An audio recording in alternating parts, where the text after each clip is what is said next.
சிங்கம் ஒரு சிங்கம் எப்போ எதுலயும் பெக்யூலியர் தான்.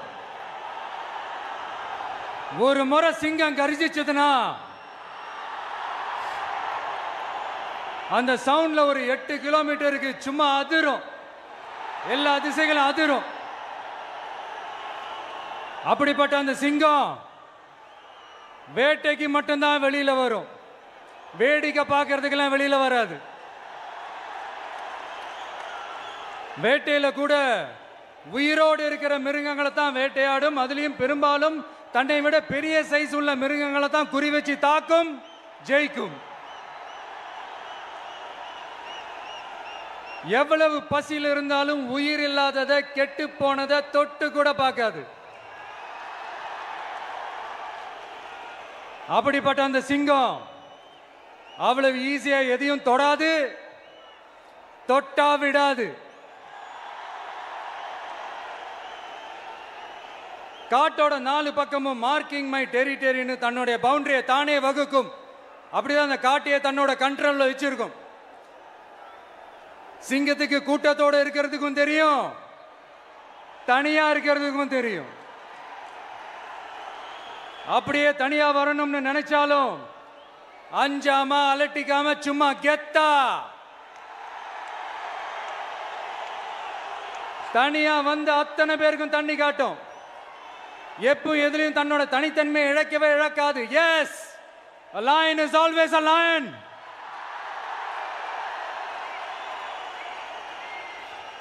There are so many jackals and other animals in the forest, but there will be only one lion. And even if it is single, it will be the king of jungle.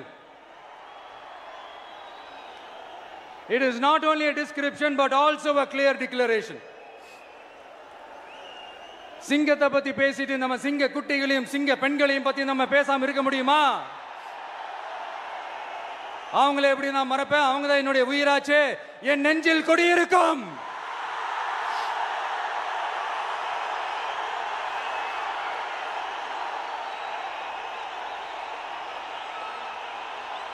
என்னுடைய தோழர்களுக்கும் தோழிகளுக்கும்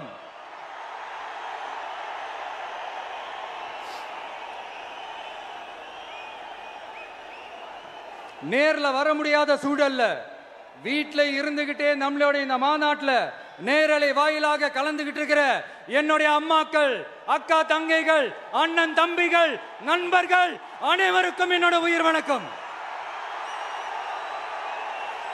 என்னோட உயிர் வணக்கம், என்னோட உயிர் வணக்கம்.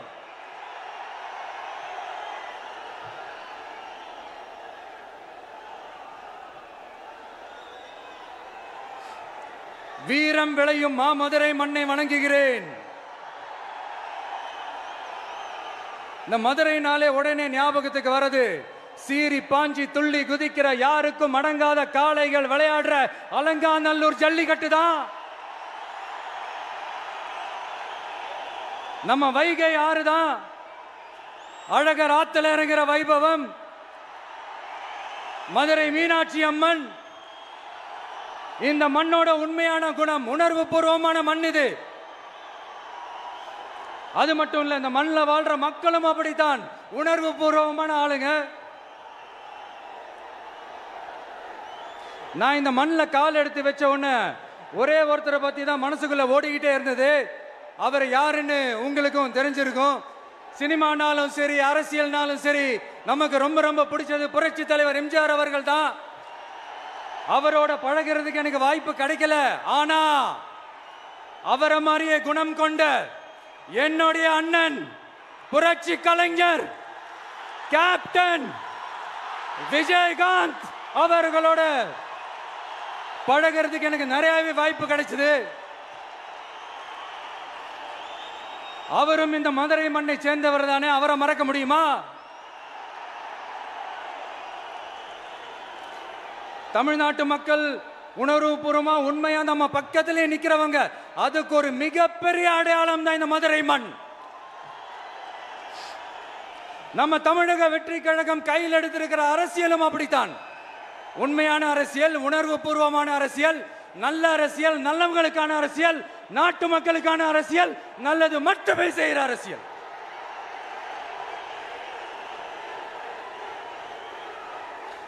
இதோ நம்மளுடைய இந்த இரண்டாவது மாநில மாநாடு வாகை சூடும் வரலாறு திரும்புகிறது. அப்படி இந்த மாநாட்டுக்கு பேர் வச்சிருக்கிறோம். 1967லயும் 1977லயும் நம்ம தமிழக அரசியல் ஒரு மிகப்பெரிய ஆட்சி அதிகார மாற்றங்கள் ஒண்ணு நடந்துச்சு இல்லையா? அதே மாதிரிதான் அடுத்த வருஷம் 2026ல அப்படி ஒரு வரலாறு திரும்ப போகுதுன்னு உறுதியா சொல்றதுக்கான மாநாடு தான் நம்மளோட இந்த இரண்டாவது மாநில மாநாடு. விக்கிரவாண்டி வீசாலையில் நம்மளுடைய ஃபர்ஸ்ட் மாநாடு நடத்தணும், வெற்றி கொள்கை திருவிழா. அதுக்கப்புறமே நீங்க பார்த்திருப்பீங்க, தமிழக அரசியல் அந்த தட்ப வெப்பத்தையே மாத்தினுச்சு. நமக்கு எதிராக எத்தனை குரல்கள். ஆனா உங்களுக்கு தான் நம்மளை பத்தி நல்லா தெரியுமே, எந்த குரலையும் காதலையே போட்டுக்காம மக்களோட குரலை மட்டுமே கேட்டுக்கிட்டு நமக்கு எதிராக வர அத்தனை கூக்குரல்களையும் சின்னதா ஒரு சிரிப்போடவே கடந்து வந்திருக்கிறோம். அது இல்லாம நம்ம மாநாட்டில் ஒலிக்கிற இந்த குரல் இந்த ஒற்றை தமிழ் மகனோட குரல் மட்டுமல்ல, ஒட்டுமொத்த தமிழ்நாட்டு மக்களுடைய குரல். தமிழ்நாட்டில் இருக்கிற ஒவ்வொரு வீட்டில இருந்தும் ஒலிக்கிற குரல், ஒட்டுமொத்த உலகெங்கும் வாழும் ஒவ்வொரு தமிழ் வீட்டிலிருந்தும் எழும் குரல். இந்த சினிமா என்கிற மாபெரும் கலை ஆயுதத்தின் வாயிலாக சாதி, மதம், இனம், பாலினம், மொழி கடந்து இந்த நாட்டின் மூளை முடுக்கெங்கும் ரசிகர்களாக இருந்து தோழர்களாக நம்மோடு பயணிக்க துவங்கியுள்ள அனைவரோடும் இணைந்த ஒவ்வொரு மனிதருக்காகவும் ஒலிக்கிற உரிமை குரல்.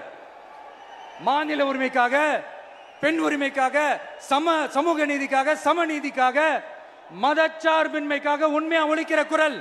அதனால் இந்த குரலுக்கு எதிராக இன்னும் இன்னும் எத்தனை குரல்கள் வந்தாலும் ஓங்கி ஒலிக்குமே தவிர ஒரு நாளும் ஓயவே ஓயாது. Yes, it is an unstoppable voice, an unstoppable force.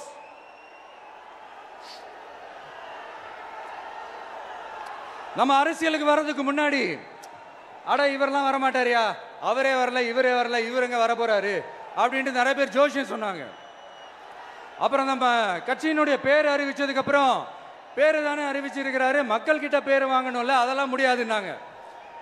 அப்புறம் ரொம்ப முக்கியமா மாநாடுலாம் எவ்வளவு பெரிய விஷயம், அதெல்லாம் இவர் ஒத்தால எப்படி பண்ண முடியும், சும்மா பக்கத்தில் புஷியானதை வச்சுக்கிட்டு மாநாடுல எப்படி நடத்தி காட்ட முடியும், அதெல்லாம் அவங்களால முடியாது. அப்புறம் மழை பெஞ்சு எல்லாத்தையும் கெடுத்துரும். ஏன் என் கூட இருக்கிறவங்களே கூட தான் சொன்னாங்க. அதுக்கப்புறம் என்ன நடந்துச்சுன்னு உங்க எல்லாருக்குமே தெரியும். இப்ப புதுசா ஒண்ணு சொல்ல ஆரம்பிச்சிருக்கிறாங்க. அது என்னடானா, ஆட்சியை பிடிக்கிறதெல்லாம் அவ்வளவு ஈஸி இல்லை இல்லையா. இப்ப அதெல்லாம் விட்டாங்க, இப்ப இங்க வந்துட்டாங்க. இவர் நேரா ஷூட்டிங்ல இருந்து வருவாராம், வந்து ஆட்சியை பிடிப்பாராம். அது எப்படி இவராலே முடியும்? அவராலே முடியல, இவராலே முடியல, அவருக்கு அத்தனை வருஷம் ஆச்சு, இவராலே எப்படி முடியும்ட்டு ஒரு பக்கம். இன்னொரு பக்கம் கூட்டம்லாம் ஓகே தான், அது எப்படி ஓட்டா மாறும் அப்படின்றது இன்னொரு பக்கம். இப்படி கதை, திரைக்கதை, வசனம், இயக்கம், பாடல்கள்,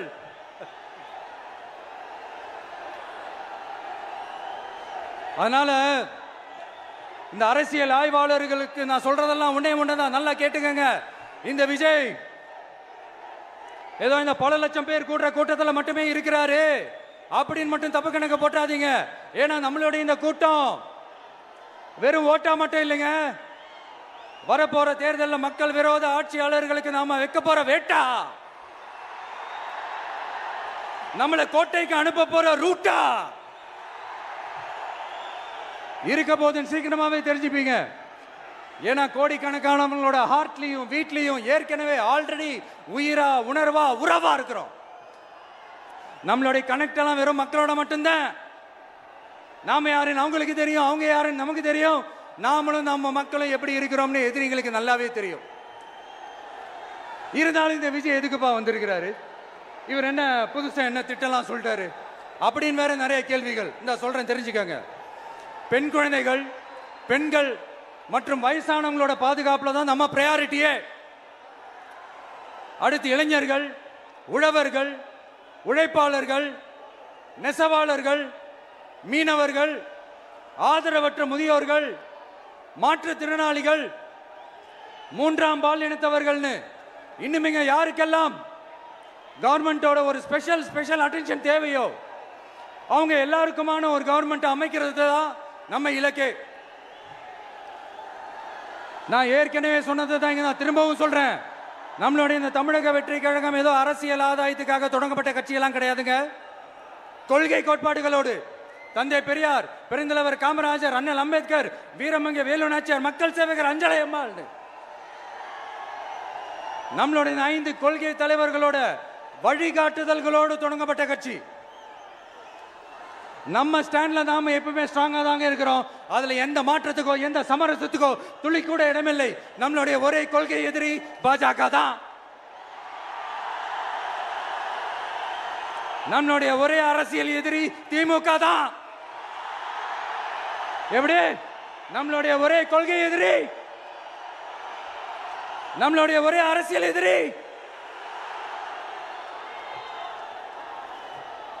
ஏதோ அண்டர் கிரவுண்ட் ஆதாயத்துக்காக டீல் போட்டுக்கிட்டு டீல் பேசிக்கிட்டு இந்த அலையன்ஸ் வச்சுக்கிட்டு இந்த ஊரை ஏமாத்துற கட்சி எல்லாம் நம்ம டிவிக்கே கிடையாதுங்க. யாருக்காகவும் எதுக்காகவும் எந்த பயமும் கிடையாது.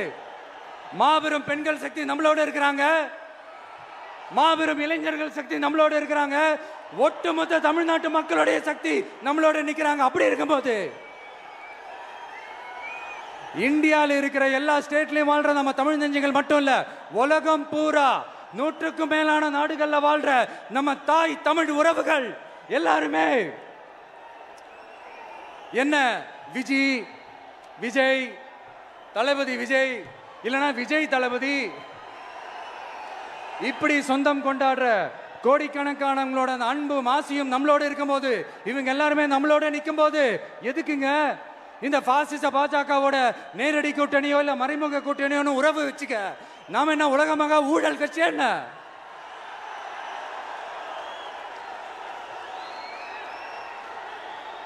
நம்மளை பத்தி சின்னதா ஒரு உண்மை ஒண்ணு சொல்லலாமா? என்னடா இவர் வாயால இப்படி சொல்றாருன்ட்டு யாரும் தவறா நினைச்சுக்க வேணாம். ஏன்னா இது ஒரு விதத்துல ஒரு ஃபேக்டும் கூட. அதனாலதான் நான் சொல்லணும்னு ஆசைப்படுறேன். நம்ம யார் தெரியும்ல? நாம எல்லாருமே சொல்றேன். நாம யார் தெரியும்ல? இந்தியாவின் மாபெரும் மக்கள் சக்தி கொண்ட ஒரு மகத்தான வெகுஜன மக்கள் படை.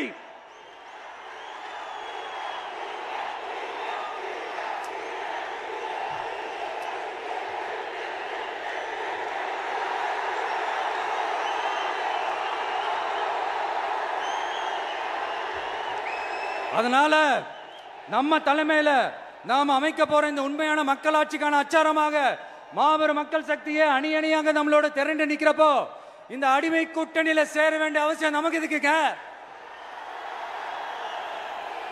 நம்மளுடைய இந்த கூட்டணி சுயம் இழந்த கூட்டணியெல்லாம் இருக்காது, சுய மரியாதை கூட்டணியா தான் இருக்கும். இந்த ஒரு பக்கம் RSS கிட்ட அடிபணிஞ்சுக்கிட்டு, இன்னொரு பக்கம் மதச்சார்பற்ற கூட்டணின்னு இந்த மக்களை ஏமாத்துற கூட்டணியெல்லாம் நம்ம கூட்டணி இருக்காது.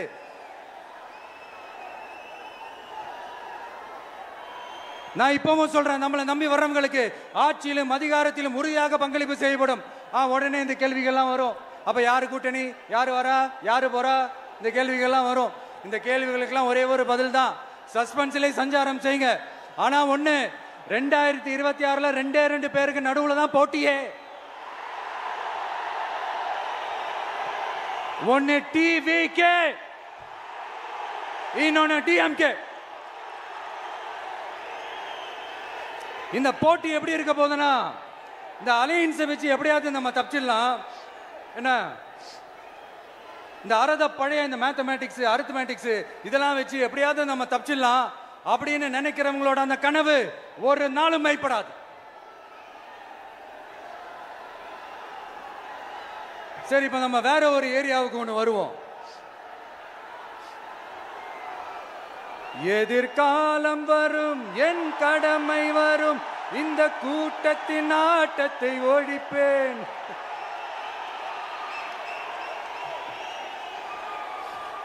மக்கள் அரசியல் என்ற அந்த சவுக்க கையில் எடுக்கலாமா? யாருக்கு எதிரான தானே கேட்கிறீங்க? வேற யாரு? மறைமுக உறவுக்காரர்களான பாசிச பாஜகவும் பாய்சன் திமுகவும் தான். மாண்புமிகு பிரதமர் நரேந்திர மோடிஜி அவர்களே, 3வது முறையா ஒன்றியத்தோட ஆட்சி அதிகாரத்தை நீங்க தானே கையில் வச்சிருக்கிறீங்க. இல்ல நாங்க தெரியாம தான் கேட்கிறோம்.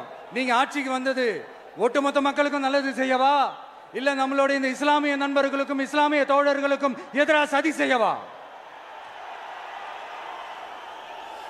மக்களுக்கு உங்ககிட்ட கேட்கறதுக்குன்னு ஏராளமான கேள்விகள் இருக்குது. அதனால அவங்க சார்பா அவங்கள ஒருத்தனா அவங்களோட ஒரு உண்மையான ஒரு பிரதிநிதியா உங்ககிட்ட சில கேள்விகள் கேட்கணும். மிஸ்டர் பிரைம் மினிஸ்டர் அவர்களே, நம்ம தமிழ்நாட்டு மீனவர்கள் கிட்டத்தட்ட ஒரு 800 பேருக்கு மேல இலங்கை கடற்படையால தாக்கி அழிக்கப்பட்டிருக்கிறாங்க. அதை கண்டிக்கிறதுக்காக உங்களை பெருசா எதுவும் செய்ய சொல்லல, சின்னதா ஒண்ணே ஒண்ணு மட்டும் செஞ்சு கொடுங்க. இனிமேலாச்சும் எங்களுடைய மீனவர்கள் பாதுகாப்பா இருக்கிறதுக்காக இந்த கச்சத்தீவை இலங்கை கிட்ட இருந்து மீட்டு கொடுத்துருங்க, அது போதும். உங்களுடைய இந்த முரட்டு பிடிவாதத்தால நீங்க நடத்துற இந்த நீட்டு தேர்வு, அதனால இங்க என்னென்ன நடக்குதுன்னு சொல்றதுக்கே மனசு வலிக்குது. அதனால அந்த நீட்டு தேர்வு தேவையில்லைன்னு அறிவிச்சிருங்க, அது போதும். செய்வீர்களா திரு நரேந்திரபாய் தாமோதர் மோடிஜி அவர்களே? எங்களுக்கு என்னென்ன தேவையோ என்னென்ன நல்லதோ அதெல்லாம் செய்ய மாட்டேங்கிறீங்க.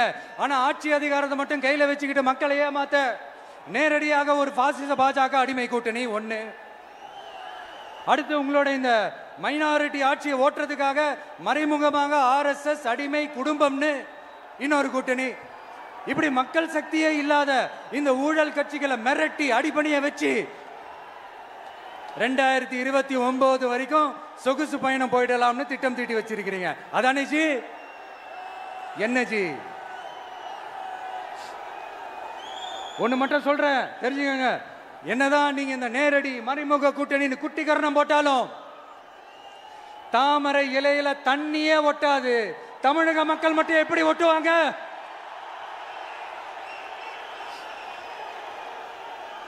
இங்க ஒரு MP சீட்டு கூட தரலன்றதுக்காக தமிழ்நாட்டுக்கும் தமிழ்நாட்டு மக்களுக்கும் எதுவுமே செய்யாம ஓரவஞ்சனை செய்யுது இந்த ஒன்றிய பாஜக அரசு. சங்கம் வச்சு தமிழ் வளர்த்த மண் இந்த மதுரை மண். அதனால இங்க அந்த கீழடியில கிடைச்ச ஆதாரங்களை எல்லாம் மறைச்சிட்டு எங்க நாகரிகத்தையும் எங்க வரலாறையும் அழிக்கிறதுக்காக உள்ளடி வேலை செய்யலாம்னு நினைக்கிறீங்க. தமிழ்நாட்டை தொட்ட என்ன நடக்கும் நீங்க பல உதாரணங்கள் இருக்குது. அதனால இதையெல்லாம் மறைச்சிட்டு எங்க மக்களை ஏமாத்திடலாம்னு மட்டும் நினைக்காதீங்க. மத நல்லிணக்கத்திற்கு பெயர் பெற்ற இந்த மதுரை மண்ணிலிருந்து சொல்றேன், உங்க எண்ணம் எல்லாம் ஒரு நாளும் ஈடேறாது.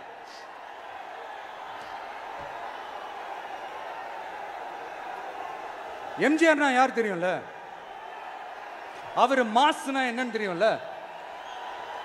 அவர் உயிரோடு இருக்கிற வரைக்கும் அந்த CM சீட்டை பத்தி ஒருத்தராலையும் நினைச்சு கூட பார்க்க முடியல, கனவு கூட காண முடியல. எப்படியாவது அந்த CM சீட்டை என்கிட்ட கொடுத்துருங்க, என் நண்பர் எம்ஜிஆர் திரும்ப வந்ததுக்கு அப்புறம் நான் திருப்பி கொடுத்துறேன்னு தன்னோட எதிரியை கூட மக்கள் கிட்ட கெஞ்ச வச்சவர் எம்ஜிஆர். எப்படி கெஞ்ச வச்சவர்?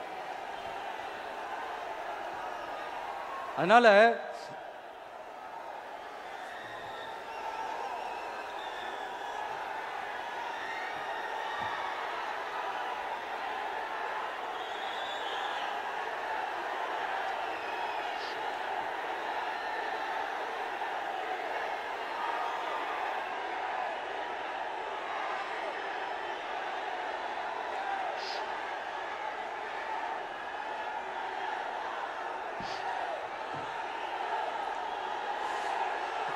ஆனா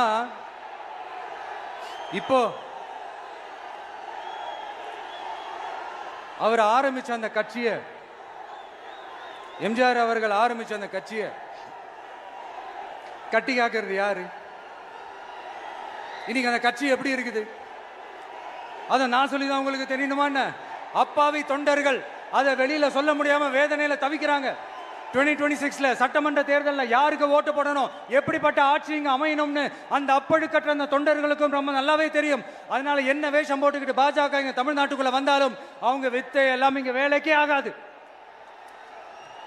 இப்படி பொருந்தா கூட்டணியா இந்த பாஜக கூட்டணி இருக்கிறதுனால இப்ப ஆட்சியில இருக்கிற இந்த வெற்றி விளம்பர மாடல் திமுக என்ன செய்யுதுன்னு தெரியும்ல? பாஜகவோட உள்ளுக்குள்ள ஒரு உறவை ஒண்ணு வச்சுக்கிட்டு வெளியில எதிர்க்கிற மாதிரி ஒரு டிராமா ஒண்ணு பண்ணிக்கிட்டு எதிர்கட்சியா இருந்தா போங்க மோடின்னு பலூன் விடுறது, ஆளுங்கட்சியா இருந்தா வாங்க முடியும்னு கொடை பிடிச்சுக்கிட்டு கும்பிடு போடுறது. இது மட்டுமா? ஒரு ரைடுன்னு ஒன்று வந்துட்டா போதும், இது வரைக்கும் போகவே போகாத ஒரு மீட்டிங், அதை காரணம் காட்டி டெல்லிக்கு போறது, அங்க ஒரு சீக்ரெட் மீட்டிங் நடத்துறது. நல்லா நோட் பண்ணணும் மக்களே, அந்த மீட்டிங் அப்புறம் இந்த இஷ்யூ அப்படியே காணாம போயிருக்குமே. அதேதான் Stalin uncle, what uncle is very wrong uncle.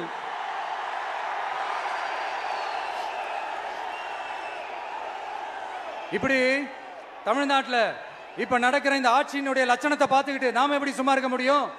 ஒரு தவறு செய்தால், அதை தெரிந்து செய்தால், அவர் கபட நாடக மு.க. ஸ்டாலின் அங்கிளாகவே இருந்தாலும், அங்கிள் உங்களுக்கு மனசாட்சின்னு ஒன்று இருந்துச்சுன்னா நாங்க கேட்கிற கேள்விகளுக்கு மட்டும் கொஞ்சம் பதில் சொல்லுங்க அங்கிள். நீங்க நடத்துற இந்த ஆட்சியில நேர்மை இருக்கா? நியாயம் இருக்கா? ஊழல் இல்லாம இருக்கா? சட்டம் ஒழுங்கு சரியா இருக்கா? பெண்களுக்கு பாதுகாப்பு இருக்கா? பொதுமக்களுக்கு பாதுகாப்பு இருக்கா? இயற்கை வளங்களுக்கு பாதுகாப்பு இருக்கா? சொல்லுங்க மை டியர் அங்கிள், சொல்லுங்க. டாஸ்மாக்ல மட்டுமே இது வரைக்கும் 1000 கோடிக்கு மேல ஊழல்னு சொல்றாங்க. அதுல மட்டுமா தப்பு நடக்குது? வேற எதுல தான் நடக்கல? உலகத்திலே மிஸ்டர் கிளீன் ரெக்கார்ட்ஸ் எல்லாம் உங்களுக்கும் உங்க கூட இருக்கிறவங்களுக்கும் மட்டும்தான் அங்கிள் கொடுக்கணும். இதை பார்த்து வாயே இல்லாத ஊரு கூட வயிறு வலிக்கு சிரிக்குது. பெண்களுக்கு 1000 ரூபாய் கொடுத்துட்டீங்கன்னா போதுமா அங்கிள்? அப்படியே அது மூடி மறைச்சிடலான்னு பாக்குறீங்களா? படிக்கிற இடத்துல, வேலைக்கு போற இடத்துல, வெளியில போற இடத்துலன்னு அவங்களுக்கு பாதுகாப்பே இல்லைன்னு ஒட்டுமொத்த பெண்களும் கதறாங்க. அந்த கதறல் சத்தம் ஏதாவது உங்க காதுல கேக்குதா அங்கிள்? இதுல வேற உங்க அப்பான்னு கூப்பிடுறாங்கன்னு வேற சொல்றீங்க. What is this uncle? Is very very wrong uncle, is very very wrong. பெண்களுக்கு மட்டுமா பொய் வாக்குறுதி கொடுத்து ஏமாத்துறீங்க? அரசு ஊழியர்கள், ஆசிரியர்களை ஏமாத்துறீங்க, விவசாயிகளை ஏமாத்துறீங்க, பரந்தூர்ல பாதிப்பே வராதுன்னு சொல்லி ஏமாத்துறீங்க, மீனவர்களை ஏமாத்துறீங்க, போதைப் பொருள் கலாச்சாரத்தை ஒழிக்காம ஏமாத்துறீங்க. ஐயோ ஐயோ ஐயோ, very very வஸ்ட் uncle, very very வஸ்ட். எப்படி கேட்டாலும் இவங்க கிட்ட இருந்து எந்த பதிலும் வரப்போறதில்லை. ஏன்னா இருந்தா தானே. இப்ப ஆட்சியில இருக்கிற நம்மளுடைய அங்கிள் பதில் சொல்றது இருக்கட்டும். மக்களை நீங்க சொல்லுங்க, நீங்க உண்மையை சொல்லுங்க. செய்வோம் செய்வோம் செய்வோம் செய்வோம்னு சொன்னாங்களே, சொன்னதெல்லாம் செஞ்சாங்களா? உங்களை தான் கேக்குறேன், சொன்னதெல்லாம் செஞ்சாங்களா? சத்தமா சத்தமா மை டியர் அங்கிள், கேக்குதா? மக்களோட சத்தம் கேக்குதா? இது வெறும் சாதாரணமான முழக்கம் தான். கூடிய சீக்கிரம் மக்களை போய் சந்திக்க போறேன், அவங்களோட மனசு விட்டு பேச போறேன். அதுக்கப்புறம் இந்த சாதாரணமான முழக்கம் இடி முழக்கமா மாறும். அத்தோட நிக்காது, அந்த இடி முழக்கம் தமிழ்நாட்டோட போர் முழக்கமா மாறும். அந்த போர் முழக்கம் உங்களை ஒரு நிமிஷம் கூட தூங்க விடாது. நடக்குதா இல்லையான்னு பாருங்க. என்னடா இவன் இவ்வளவு ஸ்ட்ராங்கா சொல்றானேன்னு பாக்குறீங்களா? எல்லாரும் கட்சி ஆரம்பிச்சதுக்கு அப்புறம் தான் ஒவ்வொரு வீட்டுக்குள்ளேயும் போறதுக்கு ட்ரை பண்ணுவாங்க. ஆனா நாங்க அப்படி இல்லை. ஒவ்வொரு வீட்டுக்குள்ளேயும் போனதுக்கு அப்புறம் தான் கட்சியாவே ஆரம்பிச்சிருக்கிறோம்.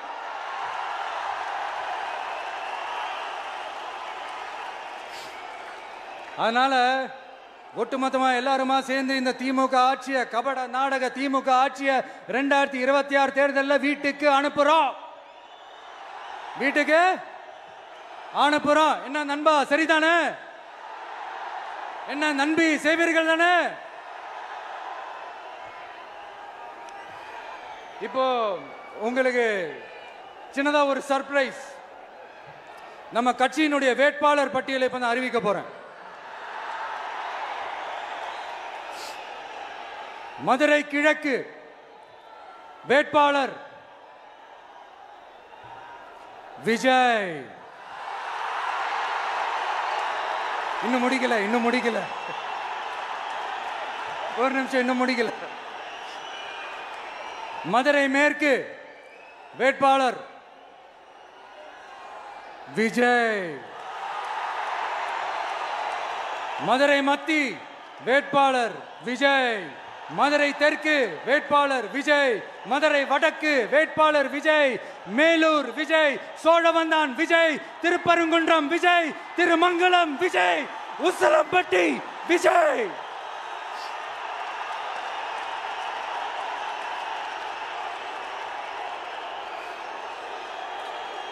என்னடா எல்லா தொகுதியிலையும் ஒரே வேட்பாளர்னு பாக்குறீங்களா?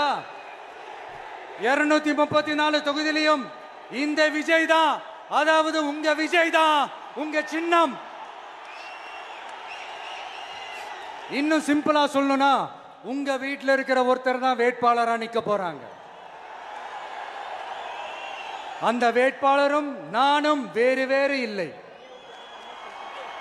நீங்க அவருக்கு ஓட்டு போட்டீங்கன்னா எனக்கு ஓட்டு போட்ட மாதிரி, இந்த முகத்துக்காக நீங்க ஓட்டு போட்டீங்கன்னா உங்க வீட்டில் இருக்கிற உங்களுடைய வேட்பாளர் ஜெயிச்ச மாதிரி. என்னடா இவர் ஏதோ ஓவரா சொல்றாருன்னு நினைக்க வேணாம். பிராக்டிக்கலா அப்படிதான் இருக்கும், அப்படிதான் இருக்கணும். நீங்களும் அப்படிதான் நினைப்பீங்கன்னு நான் நம்புறேன். ஏன்னா இது நம்மளை விட நம்ம எதிரிங்களுக்கு இன்னும் நல்லாவே தெரியும். அதனால எல்லாம் இந்த அதிகார பலம் எல்லாத்தையும் தூக்கிட்டு வந்துருவாங்க. வரட்டும், பாத்துக்கலாம். TVK will take it, TVK will meet it, TVK will compete with it and TVK will conquer it. TVK will conquer it.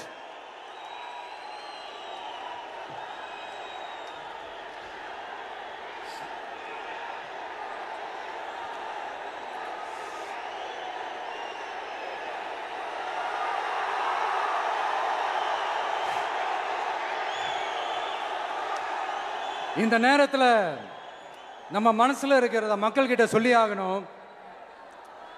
Thoothukudi ஸ்னோலினோட அம்மா என்ன அவங்களோட தம்பி, இன்னும் அவங்க பொண்ணுக்கு நான் தாய் மாமன்னு சொன்னாங்க.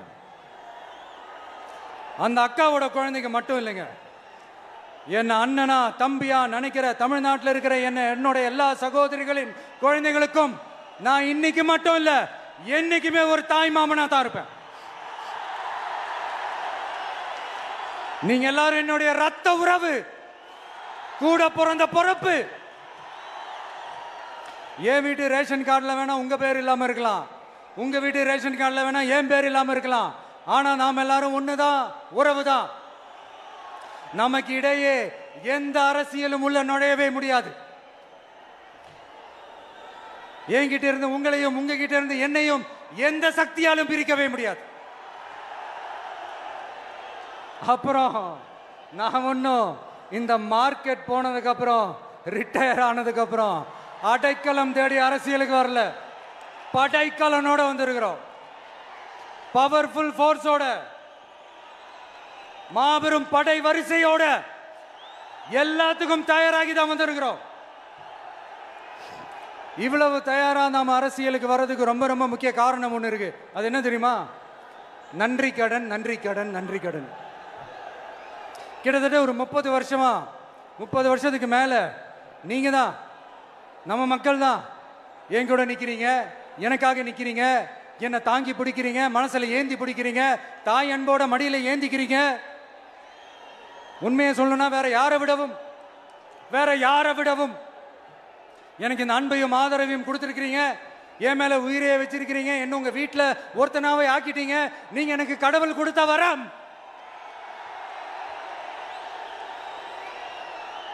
உலகம் பூரா நமக்காக நம்ம கூட நிக்கிற நம்ம மக்களை நான் எப்படி மறப்பேன்?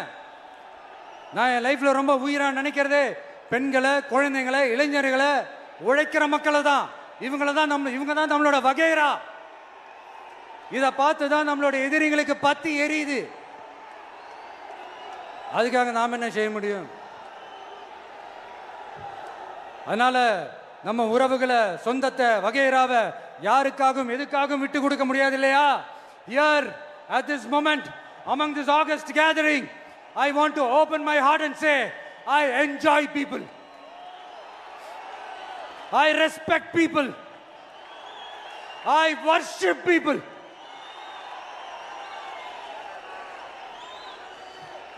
சரிப்பா, இவ்வளவு செஞ்ச நம்ம மக்களுக்கு நன்றி கடனா உன்னால முழுமையா செலுத்த முடியுமான்னு கேட்டா சத்தியமா சொல்றேன், என்னால முடியாதுதான். இன்னும் எத்தனை ஜென்மம் எடுத்தாலும் அந்த நன்றி கடனை என்னால தீர்க்கவே முடியாது. அப்புறம் என்ன மானாவுக்கடா நீ வந்திருக்க அதானே கேக்குறீங்க? மைண்ட் வாய்ஸ் கேட்ட மாதிரி இருந்து. வாழ்நாள் முழுக்க நம்ம மக்களுக்காக ஆதரவா துணையா நிக்கிறத தவிர, அவங்களுக்காக உழைக்கிறத தவிர எனக்கு வேற எந்த எண்ணமும் இல்லை. எனக்கு இப்ப வேற வேலையும் இல்லை. இனிமே எனக்கு இதுதான் என் வேலையே, என் கடன் இனி என் மக்களுக்கு பணி செய்து கிடப்பதே. இப்படியா ஹார்ட் டு ஹார்ட் யதார்த்தமா பேசிய பழகிட்டோம். இதுக்கு மேலேயும் எனக்கும் மக்களுக்கும் இடையே இருக்கிற அந்த உறவை பத்தி நான் பேச ஆரம்பிச்சேன்னா ஒரு மாதிரி எமோஷனல் ஆகிடுவேன். அப்புறம் அதை கண்ட்ரோல் பண்ணுறது ரொம்ப கஷ்டம். அதனால என்னை மனசார நேசிக்கிற நம்ம மக்களுக்கு ஒன்றே ஒன்று சொல்றேன். இந்த விஜய் உங்க விஜய், உங்களுக்கான விஜய், உங்களுக்காக மட்டுமே இருக்கிற விஜய். உங்க கூட நிக்க, உங்களுக்காக நிக்க, உண்மையா நிக்க, உணர்வோட நிக்க, உறுதியா நிக்க, உங்க கூட பேச, உங்களுக்காக பேச, உண்மையா பேச, உணர்வோட பேச, உறுதியா பேச, உங்களுக்காக சேவை செய்ய உங்க விஜய் நான் வர.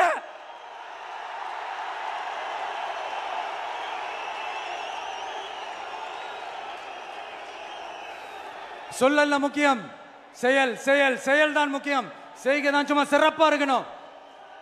நான் ஆட்சிக்கு வந்தேன்னா சும்மா அது செய்வேன், இது செய்வேன், நல்லது செய்வேன், உருட்டுவேன், புரட்டுவேன், அதெல்லாம் கிடையாது. செய்யறதுக்கு, நல்லது செய்யறதுக்கு, நல்லது செய்யறதுக்கு மட்டும்தான் இந்த விஜய். அப்புறம் ஒரு அரசியல் தலைவன் அவன் சினிமாக்காரனா, நல்லவனா, கெட்டவனா, இதெல்லாம் தாண்டி அவன் உண்மையானவனா, அதுதான் ரொம்ப ரொம்ப முக்கியம். இது சம்பந்தமா ஒரு குட்டி கதை ஒன்று சொல்றேன். ஒரு நாட்டில் ஒரு ராஜா தனக்கு பக்கபலமா இருக்கிறதுக்காக, கூட துணையா இருக்கிறதுக்காக ஒரு தளபதியை தேடுறாரு. சரியான தகுதிகளோட ஒரு 10 பேர் செலக்ட் ஆகுறாங்க. ஆனால் அதில் ஒருத்தர் மட்டும் தான் செலக்ட் பண்ணணும். அதனால அந்த ராஜா என்ன பண்றாருன்னா ஒரு டெஸ்ட் வைக்கிறாரு. அந்த 10 பேர் கையிலையும் விதை நெல்லை கொடுத்து இதை நல்லா வளர்த்து கொண்டு வாங்க, ஒரு 3 மாசம் கழிச்சு வாங்கன்னு சொல்லி அனுப்பி வச்சிடுறாரு. 3 மாசம் கழிச்சு வரும்போது அதில் ஒருத்தர் ஆள் உயரத்துக்கு வளர்த்துருந்தாரு, ஒருத்தர் தோல் உயரத்துக்கு வளர்த்துருந்தாரு. அதில் ஒரு 9 பேரும் நல்லா வளர்த்து கொண்டு வந்திருந்தாங்க. ஒருத்தர் மட்டும் வெறும் தொட்டியோடவே வந்தார்.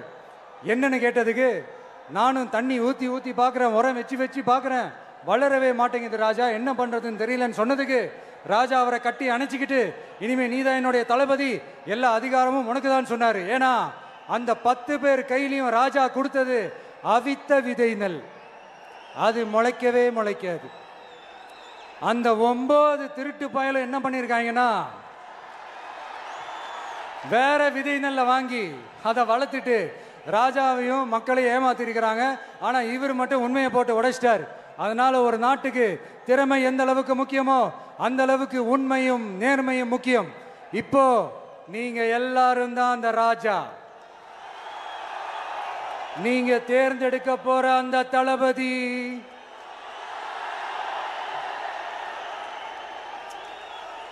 சும்மா சினிமாக்காரன் சினிமாக்காரன் சினிமாக்காரன்.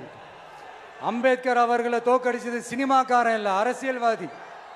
காமராஜர் அவர்களை தோக்கடிச்சது, இங்க விருதுநகர் பகுதியில் தோக்கடிச்சது சினிமாக்காரன் இல்ல, இன்னொரு அரசியல்வாதி. இன்னைக்கும் நம்ம கூட வாழ்ந்துட்டு இருக்கிற நல்ல கண்ணு ஐயாவை தோக்கடிச்சது சினிமாக்காரன் இல்ல, அரசியல்வாதி. இப்படிப்பட்ட நல்ல நல்ல தலைவர்களை எதிர்த்து நின்று தோக்கடிக்கணும்னு அந்த எண்ணத்தை உருவாக்குனது சினிமாக்காரன் இல்ல, அரசியல்வாதி. அதனால எல்லா அரசியல்வாதியும் அறிவாளியும் கிடையாது, எல்லா சினிமாக்காரனும் முட்டாளும் கிடையாது. கான்பிடண்டா இருங்க, நல்லதே நடக்கும், வெற்றி நிச்சயம். மீண்டும் சந்திக்கும் வரை நன்றி, வணக்கம்.